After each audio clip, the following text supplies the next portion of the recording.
हे दोस्तों, मैं अभिजीत फिर हाजिर हूँ किताब प्रेमियों की दुनिया पर। तो दोस्तों, आज बड़े दिनों के बाद मैं ये वीडियो बना रहा हूँ। और दोस्तों, आज मैं जो वीडियो बना रहा हूँ वो बहुत ही विख्यात एक कहानी या फिर कहूँ किताब के ऊपर है। इस किताब का नाम है पथेर पांचाली, जिसे विभूति भूषण बंदोपाध्याय ने लिखा है।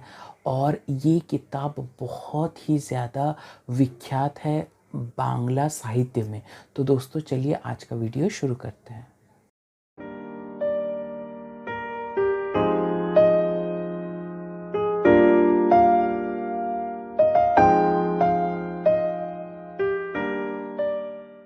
दोस्तों, पथ यानी रास्ता और पांचाली यानी गीत।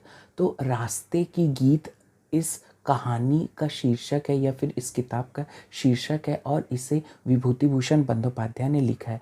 तो ये कहानी शुरू होती है निश्चिंतपुर में हरिहर राय के परिवार से। हरिहर राय एक ब्राह्मण और एक पुरोहित है, और पुरोहित होने से पांडित्य करके ही उनका परिवार चलता है या उनकी आमदनी होती है। उनके घर में उनकी पत्नी सर्वजया और उनकी बेटी दुर्गा है। इसके अलावा उनकी चचेरी बहन जो है, जिसका नाम है इंदिर ठकुरिन, वह भी इस परिवार का एक हिस्सा है।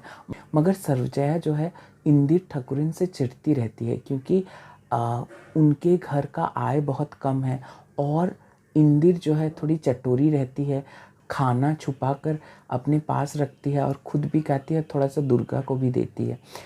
दूसरी तरफ दुर्गा जो है वह अपनी बुआ से बहुत ज़्यादा प्यार करती है, और इंदिर भी अपनी दुर्गा से बहुत ज़्यादा प्यार करती है। मगर इंदिर और सर्वजया में खटमट चलता ही रहता है। एक दिन ऐसा भी होता है कि दोनों के बीच में इतना ज़्यादा झगड़ा बढ़ जाता है कि इंदिर घर छोड़कर चली जाती है। इसके बाद सर्वजया जो है वह एक बड़े सुंदर लड़के को जन्म देती है, जिसका मुखमंडल बहुत सुंदर है, जिसकी बड़े बड़े नेत्र है। वह बहुत हंसमुख है, बचपन से ही बहुत ज़्यादा हंसमुख है। इसके बाद दुर्गा जो है अपनी बुआ को मनाती है और कहती है कि चलो घर चलो, और मेरा जो नया भाई हुआ है उसे भी तुम देखोगी। तो इंदिर यह मन बनाकर आती है कि अब वह इस घर में वापस लौट आएगी। मगर सर्वजया न तो अपने बच्चे को देखने देती है और उसे घर से लौटा देती है।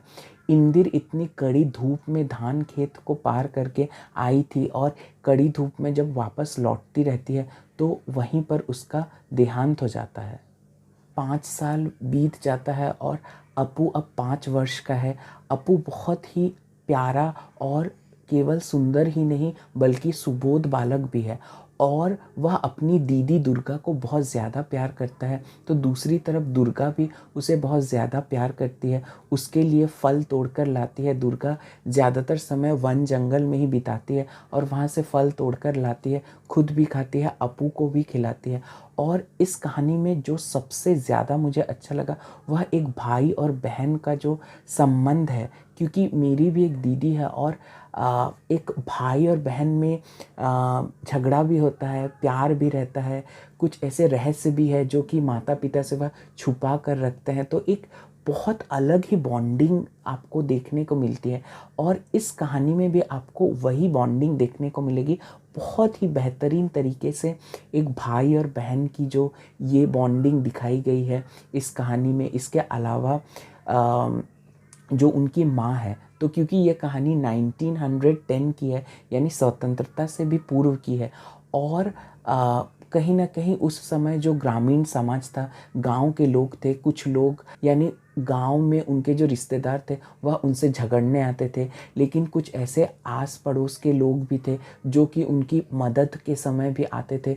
तो उस समय का जो ग्रामीण समाज था, भारतीय समाज में जितनी गरीबी थी और उन परिस्थितियों में किस तरह लोग रहते थे, ये सब चीज़ इस कहानी में आपको देखने को मिलेगी।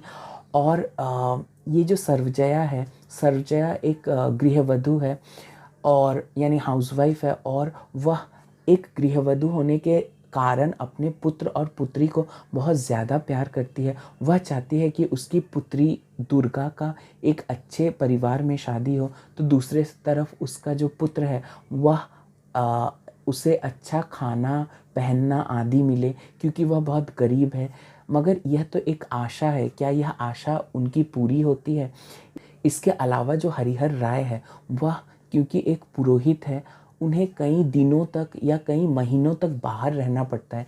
एक समय ऐसा भी आता है कि हरिहर राय को कई महीनों तक अपने घर से बाहर रहना पड़ता है और वह पैसे तक नहीं भेज पाते, और सरोजया किस तरह अपने परिवार को उस समय संभालती है और अपू दुर्गा कितने कष्ट से उस समय रहते हैं। तो यह सब चीज़ आपको इस कहानी में देखने को मिलेगी।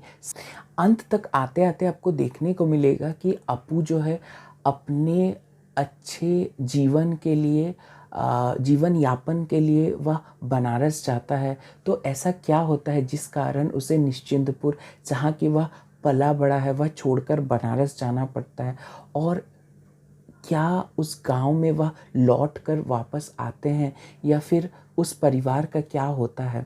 तो ये सब जानने के लिए आपको यह कहानी ज़रूर पढ़नी पड़ेगी। आपको इस कहानी में न केवल भारत के गाँव के बारे में, बल्कि उस समय के समाज के बारे में, ज़्यादातर लोग क्योंकि गरीब होते थे, उनकी परिस्थितियाँ कैसी थी, और वह खाना तक, क्या कहूँ कि अच्छे खाने तक उनको नसीब नहीं होता था, चिकित्सा या स्वास्थ्य सेवा उन्हें नसीब नहीं होती थी, रोजगार ठीक ढंग से नहीं होता था। आपको अपू के जीवन और उनके परिवार के जीवन के बारे में आपको पता चलेगा। उन्हीं के जीवन के रास्तों को आपको देखने को मिलेगा। जैसे पानी अपना रास्ता टेढ़ा मेढ़ा होते हुए बनाता रहता है, उसी तरह आपको दिखेगा कि इस कहानी में भी अपू का जीवन और उसके परिवार का जीवन किस तरह उसको टेढ़े मेढ़े रास्तों से लेकर जाती है, और अंत तक क्या होता है। ये सब जानने के लिए आपको ये कहानी ज़रूर और ज़रूर पढ़नी चाहिए। इस कहानी के ऊपर सत्यजीत राय ने 1955 में एक फिल्म भी बनाया था, बांग्ला फिल्म पथेर पांचाली, जिसे कई राष्ट्रीय और अंतर्राष्ट्रीय पुरस्कार भी मिले हैं।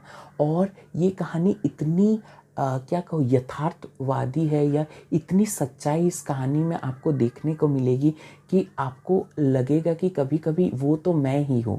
तो इतनी ज़्यादा सुंदर अच्छी कहानी है ये, और इस कहानी को आपको ज़रूर पढ़ना चाहिए। तो दोस्तों, ये वीडियो आपको कैसा लगा मुझे ज़रूर बताइए कमेंट सेक्शन में, और इसी तरह के वीडियोस के लिए इस चैनल को सब्सक्राइब ज़रूर कर लें। तो फिर मिलेंगे एक नई कहानी के साथ, तब तक के लिए अलविदा।